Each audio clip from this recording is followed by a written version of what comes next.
Good morning, South Park Middle School. Hello, fifth grade. Hey, if you forgot, I'm Mr. Anderson, and this is a little odd for me also. And I'm sure I'm going to make a ton of mistakes, but I'm giving it a good try. Now, I know a lot of you guys had some problems logging on to the worksheet and the book last week. So what I'm going to do is from now on, hopefully if this is a positive experience, what I'm going to do is videotape the lesson and upload it, and then you can just go to my YouTube page, which I know everybody has, and you can watch the lesson over the computer. All right. Now, we were looking at page 82 and 83 and 84 in our science books. Now, I know you guys have an electronic version of that. I have a paper copy, so we're just going to go through it as we just go along through the lesson. The very first thing, there are three types of environmental issues. The first environmental issue that we're going to be looking at is resource use. The second one is population growth. And the third one is pollution. Now, if you look on your notes of what you're supposed to do for homework, let's go over those answers. We'll do this lesson for about 5 to 10 minutes, and then we'll call it quits and make sure everything is being a positive experience for everybody. All right, very first thing on letter A, a natural resource is anything in the environment that is used by people is called a natural resource. So anything that you can go out there and use from planet Earth is a natural resource. That could be water, that could be trees, that could be oil from the ground, that could be coal from the ground. Anything that we use to make our lives easier, our lives better, is a natural resource. Now, there's two natural resources. There's renewable and there's non-renewable. Now, renewable means you can use it over and over and over and over again. If you look at the book definition, a renewable resource is it's always available or can be replaced in a relatively short time. That's why trees fall under renewable resources, because you can plant them and they'll eventually grow back. Now, there are four types of renewable resources. They are sunlight, which would be sunlight and solar would be the same answer. Fresh water, wind, and trees. So if you ever go out west or if you ever go down south, you actually have these big, massive tree farms where they'll plant trees, and in a wait of 10 years, they'll cut those down, and they can make 2x4s out of them or 4x4s. Anything that you see in your house from the stud lumber is planted and harvested from a forest and a tree farm. All right, next thing that I want to go over are non-renewable resources. That means once you use them, you'll never get them back again. So if you look at the book definition, as a non-renewable resource is a natural resource that cannot be replaced or renewed in a usable time frame.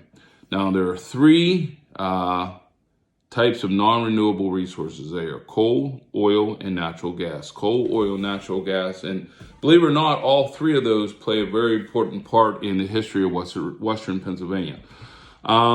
Natural gas, right now, we have a booming industry where because of the Marcellus Shale, the Western Pennsylvania is supplying not only the United States, not only Pennsylvania, but with the world with a tremendous supply of natural gas. From some estimates, there's enough natural gas to last over 250 years. If you ever go down Route 88, or if you travel on 43 or 70 or 79 at night, you can actually see the gas wells light up the night sky. It's pretty impressive.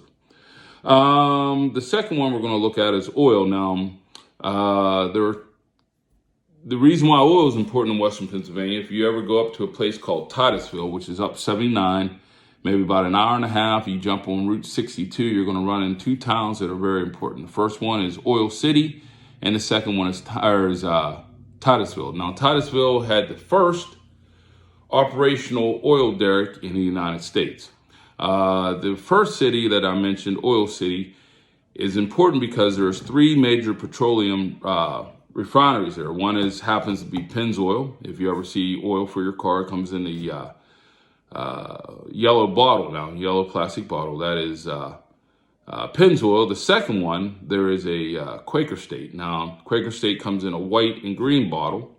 And the third one is Wolf's Head, which are all in that general area of Tynesta, Oil City, in northwest portion of Pennsylvania.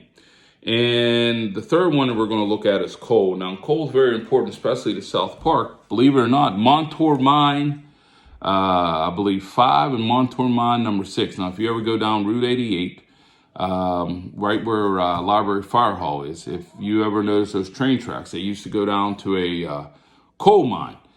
And from my understanding, I talked to a lot of older people in South Park, that was the best coal ever produced in the United States. It was very high, good quality coal, and it was used in a lot of mills. As a matter of fact, if you go in that mine over there, you'll end up, if you go in that mine, supposedly, there was one opening in South Park. The other opening was way down in Cannonsburg. So that's how big that mine was.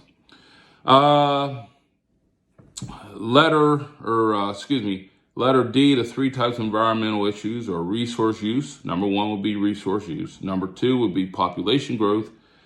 And number 3 would be pollution. So that should take care of the answers on the first page. Turn over to the second page. So not too bad. Now, the next thing we're going to look at is reasons why the human population has grown since 1650. Now, the population has actually exploded. And if you read in your book, there is a time chart right on the bottom of page 82 and 83. As you can see, the population of the world is kind of leveled, and all of a sudden, it explodes. And there are 3 reasons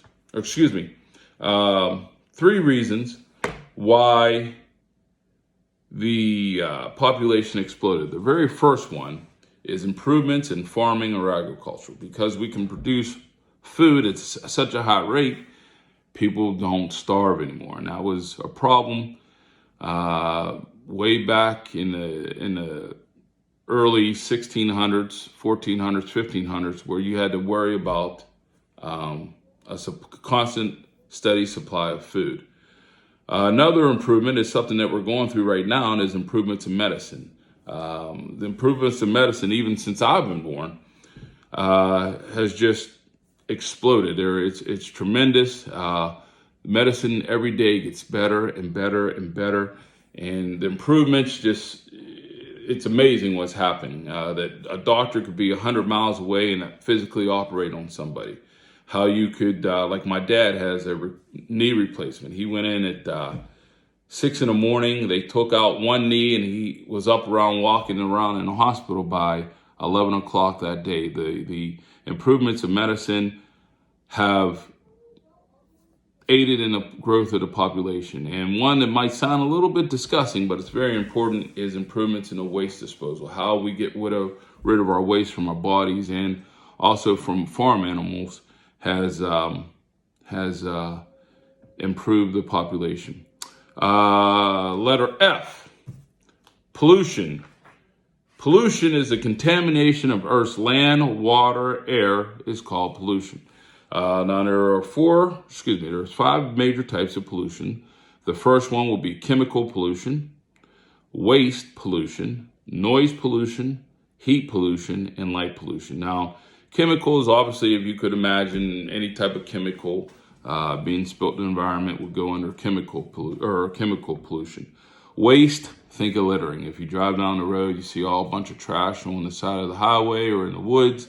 That would be waste pollution. Noise pollution is, let's say, for instance, if you live near the airport and you constantly have planes flying over, that would be a form of noise pollution. Also, if you live near train tracks, there's constant sound of the trains, the horns, the actual train itself would be noise pollution. Heat pollution is whenever a factory or, let's say, a company, there's a river, the temperature of the river, let's say, is 45 degrees, and they're producing some type of chemical, and they release a whole bunch of hot water. That contaminates that river water because it raises the temperature of the water and it could hurt the environment and actually even kill some animals. And the fifth one is light pollution. Say, for instance, if you live near a sign or if you live near a city, you have the constant flashing of the lights. Those are that would be a form of light pollution.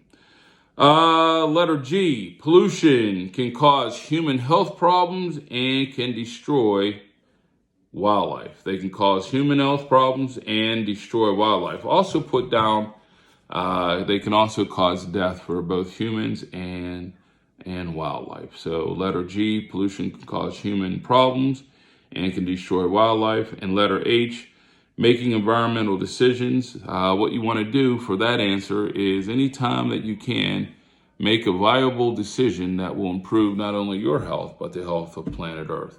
That could be simply making sure the dishwasher's full whenever you run it. My wife gets on me about that one all the time. Making sure that you don't take any type of chemical and just throw it out, or a simple one is just don't litter. That's a very simple one that everyone, I believe, can accomplish. Now for homework, very simple. For homework, on the bottom of page 84 and 85, there are 1, 2, 3, 4, 5, 6, 7 very important people that deal with the environment from our past, from around the world. All I want you to do is, if you look on your notes here,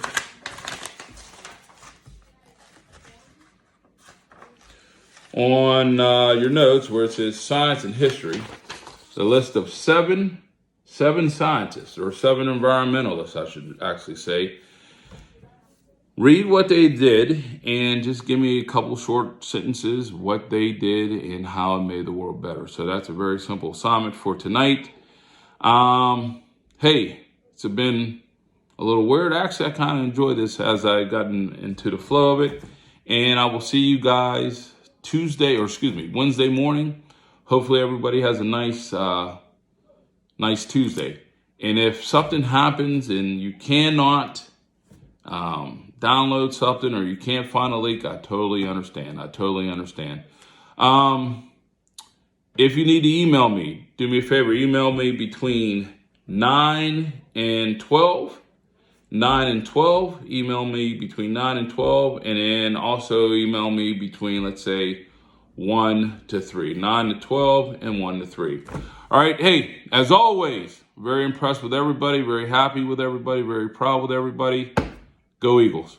Hopefully I did this all right. Bye-bye.